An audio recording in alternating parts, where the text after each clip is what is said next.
உறவுகளே, எல்லோருக்கும் வணக்கம். என்ன விஷயம் என்று சொன்னால், உங்களுக்கு தெரியும், நான் நாச்சிக்குடாவில் என்னுடைய கிராமத்தில் ஒரு பழக்கடை திறந்திருக்கிறேன். அப்போ வளமையாக இந்த ஒரேஞ்ச் ஆப்பிள் அதில் தான் கொண்டு வரேன். இப்போ இன்றைக்கு உள்ளூர் பழத்தில் கொஞ்சத்தை கொண்டு போகலாமட்டு முழங்காவிலுக்கு வந்தேன் நான்.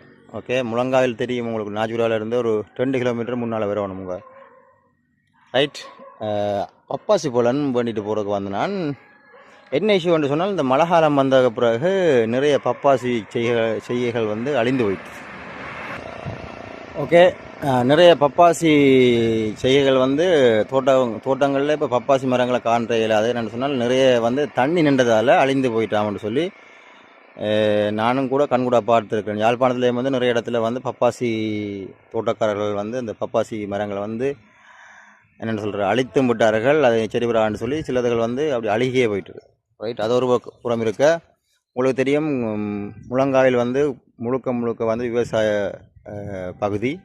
இங்கே தோட்டங்கள்லாம் செய்கிறவங்க கத்தரிக்காய், கத்தரி, மற்றது வாழை, மற்ற பெரிய மரங்களும் இருக்குது. இப்போ பலா, மாமரம் அப்படின்ட்டு இருக்குது, நிறைய இருக்குது. நான் அப்படி ஒரு பகுதியில் நிற்கிறேன். இது ஒரு மெயின் ரோட் ரைட். எனக்கு கொஞ்சம் பப்பாசிகள் கிடைச்சது ரைட், அதை உங்களுக்கு காட்டுறேன். அதை எடுக்கிறதுக்கு நான் என்னது இது இல்லாமல் நான் சைக்கிளில், உங்களுக்கு தெரியும், இந்த தூச்சக்கரை வண்டி உங்களுக்கு தெரியும், யாழ்ப்பாணத்தில் வச்சு நான் ஓடி தெரிஞ்சது. நிறைய பேர் நினச்சிருப்பீங்க என்னை ஃபாலோ பண்ணுறாக்கள், எங்கே இவன் சைக்கிள் ஓடி தெரிஞ்சு வித்த காட்டினவன் யாழ்ப்பாணத்தில், இங்கே என்ன செய்கிறான்னு தெரியாது, சைக்கிள் ஓடுவான்னு தெரியாது. நான் பெரும்பாலுமே சைக்கிள் தான் ஓடுறேன் நான். சரியா, தூச்சக்கரை வண்டி தான் என்னுடைய பாவனை. சின்ன சின்ன இடங்களுக்கெல்லாம் வாகனத்தில் போக மாட்டேன். மோட்டர் சைக்கிள் இருக்குது, நான் போகிற இல்லை. என்னுடைய விருப்பமான ஒரு இது சைக்கிள் தான் ரைட். என்னுடைய இப்போ வேர்டன் அந்த பப்பாசி போல் அது பார்ப்போம்.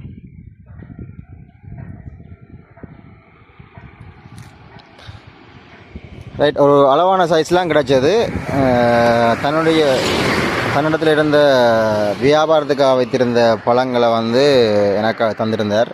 அவர் வேறு எதுவும் வச்சிருக்கிறார். அது நான் பார்த்து தெரிவு செய்து எடுத்தேன்னா பாருங்க.